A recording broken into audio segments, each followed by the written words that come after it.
Over 85 years ago, iconic Australian John Flynn had the vision to provide the healthcare that rural, regional and remote communities need and deserve. And all this time later, the RFDS is executing that vital work. Today, we're in Cairns to have a chat with an RFDS pilot who has a very interesting story. So Barry, how you going, mate? Yeah, good, mate. How are you? Yeah, really good. That's right. So you've been a Cairns local for a long time, haven't you? Yeah, I like flying around here. It's a lovely spot, nice part of the world. Rewarding job? What's it like? Yeah, no, it's a fantastic job. It's very challenging. We do work hard as single pilots, so we don't have the benefits of co-pilots sitting next to you helping you out. So you've got to be on your toes, you've got to be very disciplined. Things like, use your checklists, and you really need to be ahead of the aeroplane. And you might be tasked to go to a remote station and someone might not have landed on the strip for the last 6 months, and it hasn't been mowed or maintained. So you need to work out all these sorts of things and put it all together, as well as the patient requirements that you might have. Like it could be very urgent and you need to get yourself sorted quite quickly. How can property owners help you out in terms of strip preparation? Or? Yeah, we like our strips to be prepared, obviously. So it does require a bit of work from them. To make sure that their strips are pretty much ready to go 24/7. An accident can happen in the middle of the night in the bush. If they've got flares, keep the flares up to date. If they've got solar lighting, make sure they're charged, and battery, even just a normal battery powered lighting.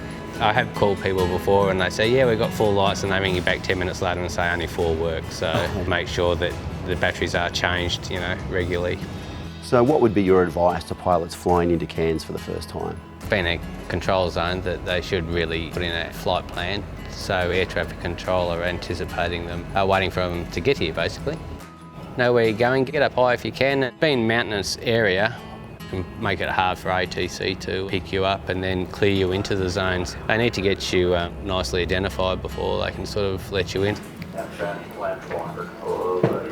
Now Barry, you were involved in a horrific situation back in 2001. What happened? I was flying a Cessna Caravan aircraft for jumping operations down in Victoria. We had a premature deployment when the jumpers were exiting the aircraft, which caused one of the jumpers to go over the rear elevator of the aircraft, and then got snagged, and it ended up tearing the empennage off the aircraft. Once the tail did come off the rear of the aeroplane, it was quite difficult to control. I had no pitch control or anything like that. All I had left was aileron.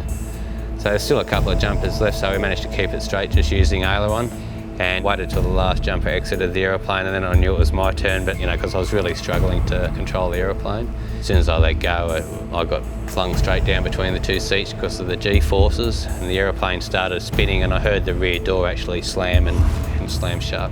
I'd already shut the engine down and feathered the propeller. The aeroplane was spinning and pulling Gs.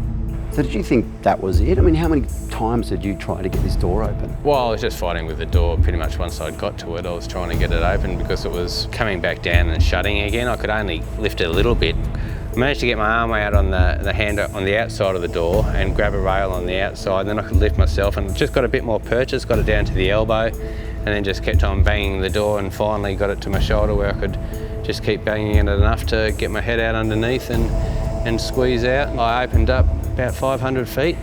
About 2 seconds before the aeroplane hit the ground, I actually opened up. I was directly over the aircraft that had just crashed, and then I could actually see the flames coming up at me.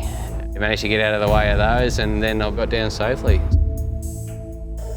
So Barry, what sort of lessons could be taken from this? Being prepared, understanding the aeroplane that you're flying, the drop zone that you're at, what disciplines are jumping out of the aeroplane, whether it's canopy work, head down, students, tandems, all these sorts of things. You need to have the big picture when you're flying, and it's understanding the sport, understanding your parachute.